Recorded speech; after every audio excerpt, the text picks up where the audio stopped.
अस्सलाम वालेकुम दोस्तों, नारोल बर्ड अकेडमी में खुश आमदीद, जहां हम परिंदों की दुनिया के राज खोलते हैं। क्या आपके बजीज अंडे नहीं दे रहे या अंडे देते हैं लेकिन बच्चे नहीं निकालते? तो ये वीडियो आपके लिए है, क्योंकि आज की इस वीडियो में आपको कुछ ऐसी टिप्स दूंगा जो कि आपके बजीज की ब्रीडिंग के लिए इंशाल्लाह मुफीद साबित होंगी। आज की इस वीडियो में हम बात करेंगे कि बजीज की ब्रीडिंग का बेहतरीन मौसम कौन सा है, उसके साथ बजीज की ब्रीडिंग के लिए मुनासिब उम्र कौन सी होती है, बजीज में नर और मादा की पहचान कैसे करें, बजीज के लिए ब्रीडिंग बॉक्स और पिंजरे का साइज क्या होना चाहिए, ब्रीडिंग के दौरान बजीज को कौन सी खुराक देनी चाहिए, बजीज कितने दिन में अंडे देकर बच्चे निकालने का अमल मुकम्मल करता है, और उसके साथ ब्रीडिंग के दौरान हमें कौन सी एहतियाती तदाबीर करनी चाहिए, और एक जोड़ा एक साल में कितनी बार ब्रीड कर सकता है। तो सबसे पहले बात कर लेते हैं कि बजीज के लिए ब्रीडिंग का मौसम कौन सा बेहतरीन होता है। तो बजीज के लिए बेहतरीन मौसम अगस्त से लेकर मार्च तक का है। कुछ लोग अगस्त में मटकियां लगाते हैं, कुछ लोग सितंबर में लगाते हैं और कुछ लोग उससे आगे जाकर जब सर्दी हो जाती है तब लगाते हैं। हर किसी की मुख्तलिफ राय होती है, हर किसी का मुख्तलिफ तजर्बा होता है, लेकिन मेरा आपको यही मशवरा है कि अगर आप पहली मरतबा बजीज की ब्रीड करवा रहे हैं तो आप अगस्त में ही मटकियां लगाएं। 15 अगस्त के बाद मटकियां लगाना शुरू कर दें। की वजह यह है कि आपने पहली बार ब्रीडिंग करवानी है तो आपके बजीज जो है ना, आपके केज या कॉलोनी जहाँ भी आपने रखे हैं वहां पर पहले से नहीं होंगे, तो उनको सेट होने में कम से कम 10 से 15 दिन 20 दिन लग सकते हैं। तो आपका वक्त ज़ाया ना हो, इसलिए आप 15 अगस्त के बाद मटकियां लगा दें ताकि मौसम अच्छा होने तक आपके बजीज मटकियां सेलेक्ट कर लें और आपकी कॉलोनी के साथ अच्छी तरह से मानूस हो सकें। उसके बाद बात कर लेते हैं कि ब्रीडिंग के लिए बजीज की उम्र कितनी होनी चाहिए। तो बजीज की उम्र कम से कम 6 माह होनी चाहिए। वैसे तो बजीज 3 से 4 माह की उम्र में भी ब्रीड शुरू कर देता है, लेकिन अगर आप बजीज की 6 माह से कम ब्रीडिंग लेंगे तो उसके दौरान आपके बजीज में कुछ मसले आ सकते हैं। मिसाल के तौर पर अगर आपकी बजीज फीमेल की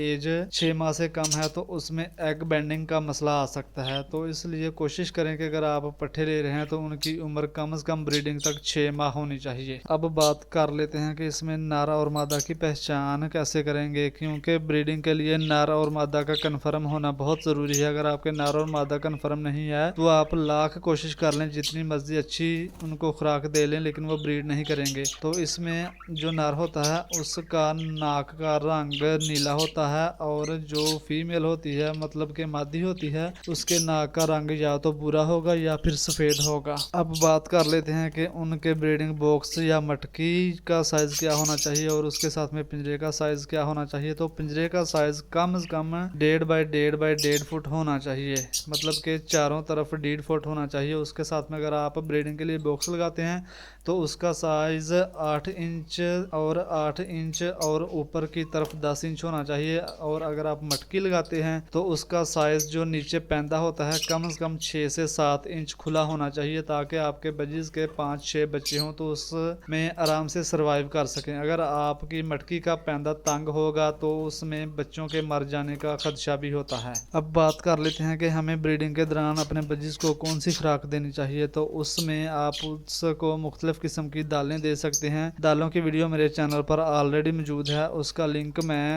वीडियो के डिस्क्रिप्शन में और ऊपर आई बटन में लगा दूंगा, आप चाहें तो वो वीडियो देख सकते हैं।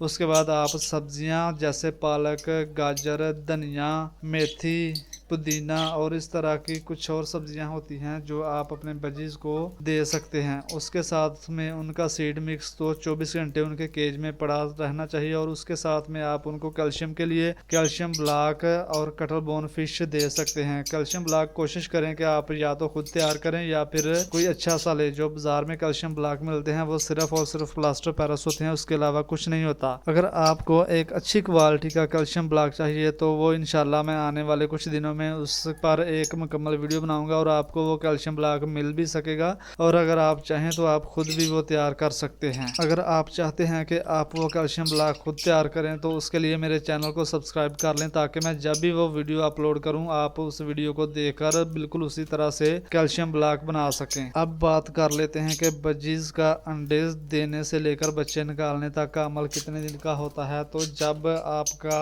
बजीज पेयर मीटिंग करता है तो मीटिंग के 4 से 5 दिन बाद फीमेल अंडे देना शुरू कर देती है। जब अंडे देना शुरू कर देती है तो हर फीमेल की मुख्तलिफ आदत होती है। कुछ फीमेल ऐसी होती हैं जो अंडा देने के साथ ही अंडे पर बैठ जाती हैं, और कुछ फीमेल ऐसी होती हैं जो अपने 4, 5, 6 जितने भी अंडे उसने देने होते हैं वो पूरे करके उन पर बैठना शुरू कर देती है। तो जब फीमेल बैठती है उससे 18 से 19 दिन बाद आपके बजीज के बच्चे निकलना शुरू हो जाते हैं। अगर आपकी फीमेल ने एक अंडा दिया और उसके बाद बाकी सारे अंडे देने के बाद वो उस पर बैठी है तो उसी हिसाब से आपके बच्चे उतने दिन लेट निकलेंगे, और बजीज का बच्चा 1 माह 10 से 12 दिन में मटकी या बॉक्स से बाहर आ जाता है। अब बात कर लेते हैं कि हमें ब्रीडिंग के दौरान कौन सी एहतियाती तदबीर करनी चाहिए। तो उसमें सबसे पहले नंबर पर है कि पिंजरे को बार बार हाथ ना लगाएं। ऐसा बिल्कुल भी नहीं है कि आप पिंजरे के पास ही ना जाएं। आप एक टाइम मुकर्रर करें कि आपने इस टाइम